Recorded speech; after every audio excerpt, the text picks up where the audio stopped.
ನಮಸ್ಕಾರ ಕರ್ನಾಟಕ. ಕಾವ್ಯ ಶೈವ ಸ್ಟೋರಿ ವಿಡಿಯೋದ ಬಗ್ಗೆ ಮಹತ್ವದ ಸ್ಪಷ್ಟನೆ. ಆ ವಿಡಿಯೋದಲ್ಲಿ ನನ್ನದೇನಾದರೂ ತಪ್ಪಿತ್ತಾ ಎನ್ನುವಂತಹ ವಿಚಾರದ ಬಗ್ಗೆ ನಿಮ್ಮ ಮುಂದೆ ಮಾತಾಡಕ್ಕೆ ಬಂದಿನಿ. ಏನಪ್ಪ ಅಂದರೆ ನಿನ್ನೆ ಒಂದು ವಿಡಿಯೋ ಮಾಡಿದ್ದೆ. ಆ ವಿಡಿಯೋ ಏನಪ್ಪ ಅಂದರೆ ಅಲ್ಲಿ ಕಾವ್ಯ ಅವರು ಪಳಾರ್ ಗಿಲ್ಲಿಯ ಚಿತ್ರಕ್ಕೂ ನನಗೂ ಸಂಬಂಧವಿಲ್ಲ, ನಾನು ಕೈ ಬಿಟ್ಟು ಬಿಡ್ರಿ, ಇದ್ರ ಬಗ್ಗೆ ಸ್ಪಷ್ಟನೆ ಕೊಡಾಕತ್ತೀನಿ. ನನಗೆ ಯಾವುದೇ ಡೈರೆಕ್ಟರ್ ಕಡೆಯಿಂದ ಆಗಿರಲಿ, ಆ ಸಿನಿಮಾ ಸಂಸ್ಥೆ ಕಡೆಯಿಂದ ಆಗಿರಲಿ, ನನಗೆ ಯಾವುದೇ ಕಾಲ್ ಕರೆಗಳು ಸಂದೇಶಗಳು ಬಂದಿಲ್ಲ, ಇದನ್ನು ಇಲ್ಲಿಗೆ ಬಿಡ್ರಿ ಅಂತೇಳಿ ಕೇಳಿಕೊಂಡರು, ವಿನಂತಿ ಮಾಡಿಕೊಂಡ್ರು. ಅದು ಎಲ್ಲರಿಗೂ ಗೊತ್ತಿರುವಂಥ ವಿಚಾರ. ಅದು ಭಾಳ ಸ್ಪಷ್ಟವಾಗಿ ಓದಿದ್ರೆ ಗೊತ್ತಾಗ್ಬಿಡ್ತದ. ಆಕೆಗೆ ಯಾರೂ ಪ್ರೆಷರ್ ಮಾಡಿಲ್ಲ, ಆಕೆ ತನ್ನ ವ್ಯಕ್ತಿತ್ವದ ಒಂದು ಉಳಿಸ್ಕೊಳ್ಳೋದಕ್ಕೋಸ್ಕರ ಒಂದು ಪೋಸ್ಟ್ ಹಾಕ್ಯಾಳ ಅಂತ ಎಲ್ಲರಿಗೂ ಗೊತ್ತಾಗ್ತದೆ. ಆದ್ರೆ ನನ್ನ ವಿಡಿಯೋದಲ್ಲಿ ಏನು ತಪ್ಪೈತಿ ಗೊತ್ತಿಲ್ಲ, ಎಲ್ಲರೂ ಒಂದಷ್ಟು ವಿಚಾರಗಳನ್ನು ನನಗೆ ಹೇಳಕತ್ತಾರೆ, ತೊಂದರೆ ಇಲ್ಲ. ಬಟ್ ನನಗೆ ಅದಕ್ಕೆ ಬೇಜಾರು ಮಾಡ್ಕೊಳ್ಳೋದಿಲ್ಲ. ಯಾಕಪ್ಪ ಅಂದರೆ ಅವು ತಪ್ಪಿದ ತಿದ್ದುಕೋಬೇಕದು, ಅದು ಪ್ರಾಮಾಣಿಕತೆಯಿಂದ ನಾವು ಒಪ್ಕೋತೀನಿ. ಬಟ್ ನಾನು ಏನು ವಿಶ್ಲೇಷಣೆ ಕೊಡಕ್ಕೆ ಬಂದಿನಪ್ಪ ಅಂತಂದ್ರೆ ನಿಮ್ಗೆ ಇಲ್ಲಿ ಒಂದೇ ವಿಚಾರ ಏನಪ್ಪ ಅಂತಂದ್ರೆ, ಆಕೆಯ ಅಭಿಮಾನಿ ಆಗಿರುವಂಥ ಕಾರಣಕ್ಕೋಸ್ಕರ ಅಥವಾ ಗಿಲ್ಲಿಯ ಅಭಿಮಾನಿ ಆಗಿರುವಂಥ ಕಾರಣಕ್ಕೋಸ್ಕರ ಅವರಿಬ್ಬರ ಒಂದು ಕಾಂಬಿನೇಷನ್ ಈ ಬಿಗ್ ಬಾಸ್ನಲ್ಲಿ ಹೆಂಗೆ ಮೋಡಿ ಮಾಡಿ ಇಡೀ ಕರ್ನಾಟಕದ ಜನತೆ ಮನವನ್ನು ಗೆದ್ದಿತ್ತು, ಅದೇ ರೀತಿಯಾಗಿ ಕೂಡ ಸಿನಿಮಾ ಕೂಡ ಗೆಲ್ಲಬಹುದು. ಅದರ ಗಿಲ್ಲಿ ಮೊಟ್ಟ ಮೊದಲೇ ಸಿನಿಮಾ ಮಾಡಕತ್ತನ ಟಾಪಿನೊಳಗೆ ಬರ್ಬೇಕಂತಕ್ಕಂಥ ನಮ್ಮೆಲ್ಲರ ಆಶಯ. ಮೊದಲ ಸಿನಿಮಾ ಏನಾರ ಟಾಪ್ನೊಳಗೆ ಬಂತಪ್ಪ ಅನ್ನೋ ಕಾಲ್ ಫಾರ್ಮ್ಗಳು ಜಗ್ಗಿರ್ತಾವಿಂದ. ಸೊ ಹಂಗಾಗಿ ನಮ್ಮ ಹುಡುಗ ಬೆಳೆದು ಬಿಡ್ತಾನನ್ನ ಆಶ್ಚರ್ಯದೊಳಗೆ ಅಥವಾ ಒಂದು ಕುತೂಹಲದೊಳಗೆ ನಿನ್ನೆ ಒಂದು ವಿಡಿಯೋ ಮಾಡಿದ್ದೆ. ಪಾಪ ಆಕಿ ಕೂಡ ಸ್ಟೋರಿ ಹಾಕಿದ್ದ. ಆ ಸ್ಟೋರಿ ನನಗೆ ನಮ್ಮ ದೋಸ್ತ್ ಕಳಿಸಿದ್ದ, ಗೋಪಿನಾಥನವ. ಅಲ್ಲಿಂದ ಮತ್ತು ಎಲ್ಲರೂ ಕುಮಾರ್ ಉಮೇಶ್ ಅವರ ಆಗಿರ್ಬೋದು, ಕುಮಾರ್ ಗೌಡ ಆಗಿರ್ಬೋದು ಹಲವಾರು ಜನ ಒಂದಷ್ಟು ಕಮೆಂಟ್ಸ್ಗಳು ಹಾಕ್ಯಾರ. ಅವರೆಲ್ಲ ಒಳ್ಳೆ ರೀತಿಯಲ್ಲಿ ಕಮೆಂಟ್ಸ್ ಹಾಕ್ಯಾರ, ಅದ್ರ ತೊಂದರೆ ಏನಿಲ್ಲ. ಅವರೆಲ್ಲ ದಿನನಿತ್ಯ ಕೂಡ ನನಗೆ ಸಲಹೆಯನ್ನು ಕೊಡುವಂಥವ್ರು, ಬೇರೆ ಬೇರೆ ರೀತಿಯಿಂದ ಅವರು ಒಂದು ಸಲ ಸಹಕಾರ ನೀಡುವಂಥವ್ರು. ಬಟ್ ಬೇರೆ ಪ್ರಶ್ನೆ ಅಲ್ಲ. ಬಟ್ ಇಲ್ಲಿ ಏನಪ್ಪ ಅಂದ್ರೆ ಆ ವಿಷಯದಲ್ಲಿ ನಂದು ಏನು ತಪ್ಪಿತ್ತು, ಕೆಲವೊಬ್ರು ಏನೈತೆ ಸುಳ್ಳು ಯಾಕೆ ಮಾಹಿತಿ ಕೊಡಾಕತ್ತೀಯೋ ಮರಯ ಅಂತಂತಂದು. ಅದ್ರಾಗ ಅದು ಏನು ಟೈಟ್ಲ್ ಬರ್ದೀನಿ ನಾನು, ಸ್ವಲ್ಪ ಮುಚ್ಕೊಂಡಿರಿ ಎಂದ ಕಾವ್ಯ ಶೈವ ಎನ್ನುವಂಥದ್ದು. ಅದು ಮರಯ ನನ್ನ ಭಾಷೆ, ಅದು ಆಕಿ ಏನು ಹೇಳ್ಯಾಳ ಅನ್ನೋದು ನನ್ನ ಭಾಷೆ ಒಳಗೆ ಹೇಳುವಂಥದ್ದು. ಅಂದರೆ ಇದರಂಗ ಸುಮ್ಮ ಇರ್ದು ಬಿಡ್ರಿ ಅಂದ್ರೆ ನೋಡೋಕ್ಕಾಗ್ತೈತೆ. ಅಲ್ಲಿ ಒಂದು ಕುತೂಹಲವನ್ನು ಮೂಡಿಸುವಂಥಕ್ಕಾಗಿ ಅಥವಾ ಆ ಒಂದು ವಿಡಿಯೋದಲ್ಲಿ ಈ ರೀತಿಯಾಗಿ ಹೇಳ್ಯಾರವರು ಡೈರೆಕ್ಟಾಗಿ ಹೇಳಂಗಿಲ್ಲ, ಇಂಡೈರೆಕ್ಟಾಗಿ ಹೇಳ್ಯಾರ ಅಂತೇಳಿ ನಾನು ನಿಮಗೆ ಹೇಳಿದೆ ಅಷ್ಟೇ. ಅಷ್ಟು ಬಿಟ್ಟರೆ ಏನು ಅದರ ಬಗ್ಗೆ ಅಂದರೆ ಈಗ ಸ್ಪಷ್ಟವಾದ ಮಾಹಿತಿಯಲ್ಲಿ ಮಾತಾಡೋಣವಾ? ಸರಿ, ನಾನು ಕೂಡ ರೆಡಿ. ಯಾಕಪ್ಪ ಅಂತ ಆ ವಿಷಯದ ಬಗ್ಗೆನೇ ಸ್ಪಷ್ಟವಾದಂಥ ಮಾಹಿತಿಲಿ ನಮಗೂ ಅದ ಸ್ವಚ್ಛ ಕನ್ನಡ ಬರ್ತೈತಿ. ಅದಾದ ನಂತರ ಎಲ್ಲ ಒಟ್ಟು ಈಗೇನು ನಿರೂಪಣೆ ಮಾಡ್ತಾರೆ ಅದು ಬರ್ತೈತಿ. ಮತ್ತು ಈ ಮಾಧ್ಯಮಗಳು ಹೆಂಗೆ ಹೇಳ್ತಾರೆ ಹಂಗೂ ಹೇಳಕ್ಕೆ ಬರ್ತೈತಿ. ಬಟ್ ಕೇಳುವಂತಹ ವ್ಯಕ್ತಿಗೆ ಕುತೂಹಲ ಇರಲಿ, ನೋಡುವಂಥ ವ್ಯಕ್ತಿಗೆ ಒಂದು ಮನೋರಂಜನೆ ಸಿಗಲಿ ಅಥವಾ ಒಂದು ಹುಮ್ಮಸ್ಸು ಬರಲಿ ಕೇಳೋಕ ಅಂತೇಳಿ ನಾವು ಆ ರೀತಿ ಮಾತಾಡ್ತಿರ್ತೀವಿ, ಬಿಟ್ಟರೆ ಬೇರೆ ಏನು ವಿಷಯ ಇಲ್ಲ. ಸೊ ಅದೇ ರೀತಿಯಾಗಿ ಮಾತಾಡ್ತಾ ಹೋಗಮ್. ನೀವು ಅಂದ್ಕೊಂಡಂಗೆ ಅಚ್ಚ ಕನ್ನಡದ ಪದಗಳಲ್ಲಿ ಮುಚ್ಕೊಂಡಿರು ಎನ್ನುವಂಥದ್ದು ಪದ ತಪ್ಪಾಗಿರ್ಬೋದು. ಆ ತಪ್ಪಾಗಿರುವಂಥ ಪದಕ್ಕೆ ನಾನು ಕ್ಷಮೆ ಕೇಳ್ತಾರೆ, ಇನ್ನಂತಹ ಆ ತಪ್ಪುಗಳನ್ನು ಮಾಡೋಂಗಿಲ್ಲ. ಬಟ್ ಏನಪ್ಪ ಅಂದರೆ ಒಂದು ಸ್ಪಷ್ಟನೆ ಕೊಡ್ತೀನಿ. ನಾನು ವಿಡಿಯೋಗಳಲ್ಲಿ ನಾನು ಆಡು ಭಾಷೆಯಲ್ಲಿ ಹಳ್ಳಿ ಶೈಲಿಯಲ್ಲಿ ವಿಡಿಯೋವನ್ನು ಮಾಡ್ತೀನಿ. ಎಲ್ಲರೂ ಅದೇ ವಿಷಯವನ್ನು ಮಾಡ್ತಾರೆ. ಬಟ್ ಅವ್ರಂಗೆ ನನಗೆ ಮಾಡೋಕ್ಕೆ ಬರೋಂಗಿಲ್ಲ, ಎಲ್ಲರೂ ಮಾಡ್ದಂಗೆ ಮಾಡ್ಯಾವಲ್ಲ. ನನ್ನದು ಏನಾರ ಐಡೆಂಟಿಟಿ ಬೇಕು, ನನಗೇನಾರ ಒಂದು ಹೊಸ ವಿಷಯ ಸಿಕ್ತಪ್ಪ ಅದು ನನ್ನದೇ ಆಗಿರುವಂಥ ಶೈಲಿಯಲ್ಲಿ ಆ ನಿರೂಪಣೆ ಮಾಡುವಂಥ ವ್ಯಕ್ತಿ, ಆ ವಿಶ್ಲೇಷಣೆ ಮಾಡುವಂಥ ವ್ಯಕ್ತಿ.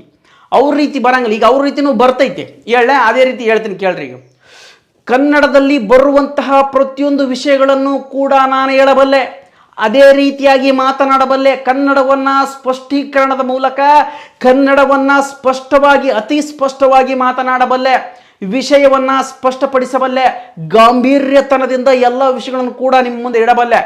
ಆದರೆ ನನಗೆ ಹೇಳಲು ಬರುವುದಿಲ್ಲ ಎನ್ನುವಂಥದ್ದನ್ನು ಮನದಟ್ಟಿನಲ್ಲಿ ಇಟ್ಟುಕೊಳ್ಳದಿರಿ. ಯಾಕಪ್ಪ ಅಂತಂದ್ರೆ ನನಗೂ ಕೂಡ ಕಲ್ಪನೆ ಇದೆ, ನನ್ನಲ್ಲೂ ಕೂಡ ಒಂದಷ್ಟು ವಿದ್ಯೆ ಎಂಬ ಜ್ಞಾನವಿದೆ. ಆ ಜ್ಞಾನದೊಂದಿಗೆ ಮಾತನಾಡುತ್ತಿದ್ದೇನೆ. ವಿಷಯ ಯಾವುದಾದರೇನು ಅದು ನನ್ನ ಶೈಲಿಯಲ್ಲಿ ಹೇಳುವಂಥದ್ದು ನನ್ನ ಅಭಿಪ್ರಾಯ, ನನ್ನ ಹಕ್ಕು. ಆದರೂ ಕೂಡ ನಿಮ್ಮ ವಿಷಯದಲ್ಲಿ ನಾನು ಯಾವುದಕ್ಕೂ ಕೂಡ ಧಕ್ಕೆಯನ್ನು ತರಲಾರೆ. ನೋಡ್ರಿ, ಇದು ಅರ್ಥ ಆಯ್ತಿದು. ಇದು ಬಹಳ ಗಂಭೀರತನ ಇರುವಂತಕ್ಕಂತಹ ಕನ್ನಡ ಭಾಷೆ. ಇದು ಅರ್ಥ ಆಯ್ತು ನಿಮ್ಗೆ ಇಷ್ಟತನ ಹೇಳಿದ್ದು. ಅಂದ್ರೆ ಪ್ರತಿಯೊಂದು ಅಕ್ಷರ ಕೂಡ ಜ್ಞಾನ ಪುಸ್ತಕದಿಂದ ತೊಗೊಂಡಿರ್ತೀವಿ. ಸೊ ಹಂಗಾಗಿ ಆ ಪುಸ್ತಕದಲ್ಲಿರುವಂಥ ಭಾಷೆ ಬೇಡ, ನಮ್ಮ ಬೇರೆ ಸ್ವಲ್ಪ ಸರಳ ಭಾಷೆಯಲ್ಲಿ ಹಳ್ಳಿ ಶೈಲಿ ಒಳಗೆ ಒಂದು ಸ್ವಲ್ಪ ಹೇಳಮ್ಮ ಜಲ್ದಿ ಅರ್ಥ ಆಕತ್ತೆ ಅಂತ ನಾನು ಅಂದ್ಕೊಂಡಿದ್ದೆ. ನೀವು ಅದನ್ನು ತಪ್ಪು ತಿಳ್ಕೊಂಬಿಟ್ರಿ, ಏನೂ ಇಲ್ಲ. ಅದ್ರಾಗ ಏನು ಅಂಥ ದೊಡ್ಡ ವಿಷಯ ಏನಿಲ್ಲ. ಪ್ರಾಮಾಣಿಕತೆಯಿಂದ ಹೇಳ್ತೀನಿ. ನಾನು ಯಾವುದೇ ಕಾರಣಕ್ಕೂ ಅದು ಇಂಡೈರೆಕ್ಟಾಗಿ ಹಿಂಗೆ ಹೇಳ್ಯಾರಪ್ಪ ಅಂತ ಹೇಳಕತ್ತೀನಿ ನಾ ಅಷ್ಟು ಬಿಟ್ಟರೆ ಮತ್ತೇನಿಲ್ಲ. ಈ ತರಹದ ತಪ್ಪುಗಳು ಅವು ಏನಪ್ಪ ಅಂದ್ರೆ ಆಕೆ ಹಾಕಿದಂಥ ಪೋಸ್ಟಿಗೆ ಒಂದು ಸ್ವಲ್ಪ ರೋಚಿಗೆ ಎದ್ಬಿಟ್ಟು ಅಂದ್ರೆ ಅಭಿಮಾನಿಯಾಗಿರ್ತಕ್ಕಂಥವ್ರು ನಾವು ಆರೈಸ್ತೀವಿ ಅಷ್ಟೇ, ಅಷ್ಟು ಬಿಟ್ಟರೆ ನಾವೇನು ಅವ್ರನ್ನ ಬೈಯಂಗಿಲ್ಲ ಏನು ಅನ್ನಂಗಿಲ್ಲ. ಒಂದು ಉದಾಹರಣೆಯಾಗಿ ಇವತ್ತು ಕರ್ನಾಟಕದಲ್ಲಿ ಬಿಡದಿ ರೈತರು ಹೋರಾಟ ಮಾಡಕತ್ತಾರ, ಅವ್ರ ಮನ್ಯಾಗ ಕುಂತ್ಕೊಂಡು ಇಲ್ಲಿ ಬಿಡ್ರೆ CM ಒಳ್ಳೆಯವ್ರದಾರ ನಮಗೆ ಮಾಡ್ತಾರೆ, ಜೈ DK ಶಿವಕುಮಾರ್ ಜೈ ಧಿಕ್ಕಾರ ಧಿಕ್ಕಾರ ಅನ್ಕೊಂತ ಕುಂತ್ಕೊಂಡ್ರೆ ಅವ್ರ ಭೂಮಿ ಕೊಡಂಗಿಲ್ಲ, ಪೊರಕೆ ತಗೊಂಡು ಪಡ್ ಪಡ್ ಪಡ್ ಪಡ್ ಬಡ್ದಾರ. ಇವಾಗ ಸ್ವಲ್ಪ ಹಿಂಜರಿಯಾಕತ್ತಾರ ಅವ್ರ ಅಧಿಕಾರಿಗಳು ಅಲ್ಲಿಗೆ ಹೋಗಾಕ. ಅದರಂಗ ಇಲ್ಲಿ ನಾವು ಅಭಿಮಾನಿಗಳು ಕಾವ್ಯ ಶವ್ಯ ಅವ ಮತ್ತು ಗಿಲ್ಲಿ ನಟನ ಜೋಡಿ ಅಭಿಮಾನಿಗಳಾಗಿರ್ತಕ್ಕಂಥ ನಾವುಗಳು ಒಂದಷ್ಟು ಪೋಸ್ಟರ್ಗಳನ್ನು ಹರಿದಾಡಿಸಿದ್ವಿ, ಒಂದಷ್ಟು ವಿಷಯಗಳನ್ನು ತಿಳಿಸ್ಪಡಿಸಿ ಆಗುವ ಸಾಧ್ಯತೆ ಇದೆ, ಹಾಗೇ ಆಗುತ್ತದೆ ಅಂತ ಹೇಳಿಲ್ಲ. ಅಲ್ಲಿ ಕಾವ್ಯ ಅವರು ಕೂಡ ಸ್ಪಷ್ಟನೆ ಕೊಟ್ಟರೆ ನಾನು ಬರಂಗಿಲ್ಲ ಅಂತ ಹೇಳಿಲ್ಲ ಅವರು, ನನಗೆ ಅಲ್ಲಿ ಕರೆಗಳು ಬಂದಿಲ್ಲ, ನೀವು ಕೇಳುವುದನ್ನು ಒಂದು ಸ್ವಲ್ಪ ಸ್ಟಾಪ್ ಮಾಡ್ರಿ ಅಂತ ಹೇಳ್ಯಾರ, ಅಷ್ಟು ಬಿಟ್ಟರೆ ಏನೂ ಇಲ್ಲ. ಇನ್ನೇನು ದೊಡ್ಡದು ನೀವು ಸುಳ್ಳು ಸುಳ್ಳು ಹೇಳಿಬಿಡ್ತಿ ನೋಡಕ್ಕೆ ಇವಾಗ ರಿಪ್ಲೈ ಯಪ್ಪ ಶಿವ ಅಂತ ತಿಳ್ಕೋ ಮರ ಚೂರ ತಿಳ್ಕೊ. ಅದ್ರಾಗ ಏನೈತಿ ಏನಿಲ್ಲ. ಆ ಹೆಣ್ಮಗಳು ಹೇಳಿದ್ದೇನಪ್ಪ ಅಂತಂತಂದ್ರೆ ಇದು ಹಿಂಗೆ ಕೇಳಕತ್ರಿ, ಇದು ನನಗೆ ಯಾವುದೇ ರೀತಿ ಕರೆ ಬಂದಿಲ್ಲ, ಬಂದರೂ ಹೋಗ್ತೀನಿ ಅಂತೇಳಿಲ್ಲ ಹೋಗಂಗಿಲ್ಲ ಅಂತೇಳಿಲ್ಲ, ಎರಡರ ಮಧ್ಯೆ ಐತೆ ಅದು. ಅದನ್ನು ಅರ್ಥ ಮಾಡ್ಕೊಂಡು ನಾನು ಒಂದು ಸ್ವಲ್ಪ ಜೋಶ್ ಒಳಗೆ ವಿಡಿಯೋ ಮಾಡಿದೆ, ಅದಕ್ಕಿಂತ ಏನಿಲ್ಲ, ಇರಲಿ ನಮಗೆ ಏನು ತೊಂದರೆ ಇಲ್ಲ.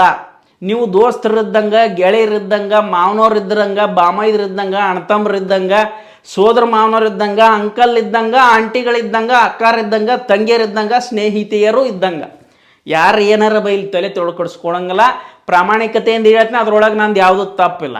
ಸ್ವಲ್ಪ ನನ್ನ ಶೈಲಿನೇ ಬೇರೆ ಇಲ್ಲ, ಹಂಗಾಗಿ ಎಲ್ಲರೂ ಇದ್ದಂಗೆ ನೀವು ಹೇಳಕ್ಕೆ ಬರೋಂಗಿಲ್ಲ, ಬಂದರೂ ಕೂಡ ಅದನ್ನು ಮಾಡೋಂಗಿಲ್ಲ. ನಂದೇ ಆದಂಥ ಐಡೆಂಟಿ ಒಳಗೆ ನಾನು ಮಾಡ್ತೀನಿ ಅಂತ ಹೇಳ್ತಾ ವಿಷಯವನ್ನು ಸ್ಪಷ್ಟಪಡಿಸಿನಿ. ಇನ್ನೊಂದು ಸರಿ ಏನಾರ ತಪ್ಪುಗಳು ಇತ್ತಪ್ಪ ಅಂತಂದ್ರೆ ಸ್ವಲ್ಪ ಹೊಟ್ಟೆಗೆ ಹಾಕೋರಿ. ಮತ್ತು ಈ ಕನ್ನಡ ಭಾಷೆಯಲ್ಲಿ ನೀವು ಕೂಡ ಒಂದು ಸ್ವಲ್ಪ ಸ್ವಚ್ಛ ಬರೀರಿ. ಅಷ್ಟೊಂದು ಪಾಪ ಹೇಳುವಂಥ ಶೈಲಿ ಐತಲ್ಲಿ ನೀವು ಬರೋದು ನನಗೊಂದು ಸ್ವಲ್ಪ ಅರ್ಥ ಆಗಂಗಿಲ್ಲ, ಯಾಕಂದ್ರೆ ಕನ್ನಡ ಇಂಗ್ಲೀಷ್ ಎರಡು ಮಿಕ್ಸ್ ಮಾಡಿ ಬರೆದಿರ್ತೀರಿ. ಸ್ವಲ್ಪ ಕನ್ನಡದಾಗಾರ ಬರೀರಿ, ಇಂಗ್ಲೀಷ್ನಾಗ ಬರೆದ್ರು ಪರವಾಗಿಲ್ಲ, ಸ್ವಲ್ಪ ಸ್ವಚ್ಛವಾಗಿ ಬರೋದು ನನಗೆ ತಿಳಿಸ್ರಿ ಅಂತ ಹೇಳ್ತಾ ಇನ್ನೊಂದು ಸರಿ ಏನಾರ ತಪ್ಪನ್ನು ಹೊಟ್ಟೆಗೆ ಹಾಕೋರಿ. ನಾನು ಹೇಳಿದ್ರೋಗ ನನಗಂತೂ ಏನೋ ತಪ್ಪು ಅನಿಸಿಲ್ಲಪ್ಪ, ಇರೋ ವಿಷಯವನ್ನು ಹೇಳೀನಿ. ಅಭಿಮಾನಿಗಳ ಆಸೆ ನಿರಾಸೆ ಮಾಡಿಬಿಟ್ಟಾರ, ನಮಗೆ ಸುದ್ದಿ ಹಿಂಗೆ ಹೋಗಿತ್ತಂತ ಮಾಡಿದ್ವಿ, ಆದ್ರೆ ಅದು ಹಿಂಗಾಗಿಲ್ಲ. ಈಗ ಸಿನಿಮಾಕ್ಕೆ ಬಂದರೂ ಬರ್ತೀವಂತ ಅವ್ರು ರೆಡಿ ಅದಾರ, ಅವ್ರಿಗೆ ಸಿನಿಮಾ ಆಫರ್ಗಳು ಬಂದ್ರೆ ಸಾಕಾಗೈತಿ, ಖಾಲಿ ಕುಂತಾರೆ, ಎಲ್ಲರೂ ಬರ್ತಾರೆ. ಗಿಲ್ಲಿ ಸಿನಿಮಾ ಅಂತ ಈಗ ಎಂತೆಂಥವ್ರು ರೆಡಿ ಇದ್ದಾರೆ, ಹೀರೋಯಿನ್ಗಳು ದೊಡ್ಡ ದೊಡ್ಡ ಹೀರೋಯಿನ್ಗಳು ರೆಡಿ ಆಗಿರ. ಹತ್ತು ಸಿನಿಮಾ ಮಾಡಿ ಅವು ಫೇಮಸ್ ಆಗಿಲ್ಲ, ಈ ಗಿಲ್ಲಿ ಜೊತೆಗೆ ಮಾಡಿ ಫೇಮಸ್ ಆಗಿಬಿಡೋಕಂತ ಎಷ್ಟೋ ಜನ ಕಾಯ್ಕೊಂತ ಕುಂತಾರೆ. ಅಂತಂದ್ರೆ ನೀವು ಯಾರು ಇನ್ನು ಕೆಲವೊಬ್ಬರು ನನಗೆ ಪ್ರೀತಿಯ ಅಭಿಮಾನಿಗಳಂತೂ ಅಥವಾ ಗಿಲ್ಲಿ ಅಭಿಮಾನಿ ಜೈ ಗಿಲ್ಲಿ ಅವ್ರು ಯಾರ ಹೀರೋಯಿನ್ ಆಗಲಿ ಯಾರ ಬಿಡ್ಲ ನಾವು ಸಿನಿಮಾ ನೋಡ್ತು ಅಂತಕ್ಕಂಥವ್ರು ಭಾಳ ಮಂದಿ ಅದಾರೆ. ಸೊ ಅವ್ರಿಗೋಸ್ಕರ ವಿಡಿಯೋ ಮಾಡ್ತೋತ ಗಿಲ್ಲಿ ಕಾವ್ಯ ಇಲ್ಲಕ್ರಿ ಏನಾಯ್ತು, ಬೇರೆಯವ್ರು ಬಂದು ನಮಗೇನಾಗಬೇಕಾಗೈತೆ. ಒಟ್ಟು ಗಿಲ್ಲಿ ಗೆಲ್ಲಬೇಕು. ಗಿಲ್ಲಿ ಯಾವತ್ತಿದ್ರೂ ಅವನ ವ್ಯಕ್ತಿತ್ವಕ್ಕೆ, ಅವನ ಒಂದು ಸರಳತೆಗೆ, ಅವನ ಒಂದು ಮಾದರಿ ವ್ಯಕ್ತಿತ್ವಕ್ಕೆ, ಅಂದರೆ ಆ ಮನಸ್ಸಿನಲ್ಲಿರುವಂತಹ ಆದರ್ಶದ ವ್ಯಕ್ತಿತ್ವಕ್ಕೆ ನಾವು ಭಾಳ ಅಭಿಮಾನಿಗಳಾಗಿಬಿಟ್ಟು ಅವ್ನು ಗೆಲ್ಲಬೇಕು, ಅವನ ಸಿನಿಮಾ ಗೆಲ್ಲಬೇಕು, ಅವನ ಯಶಸ್ಸು ನಾವು ಕಣ್ಣಾರೆ ನೋಡ್ಬೇಕಂತಕ್ಕಂಥದ್ದು ಮಾತ್ರ ನಮ್ಮ ಆಸೆ. ಅಷ್ಟು ಬಿಟ್ಟರೆ ಮತ್ತೇನಿಲ್ಲ ಅಂತ ಹೇಳ್ತಾ ಈ ವಿಡಿಯೋ ಇಲ್ಲಿಗೆ ಮುಗಿಸಕತ್ತೀನಿ. ಧನ್ಯವಾದಗಳು.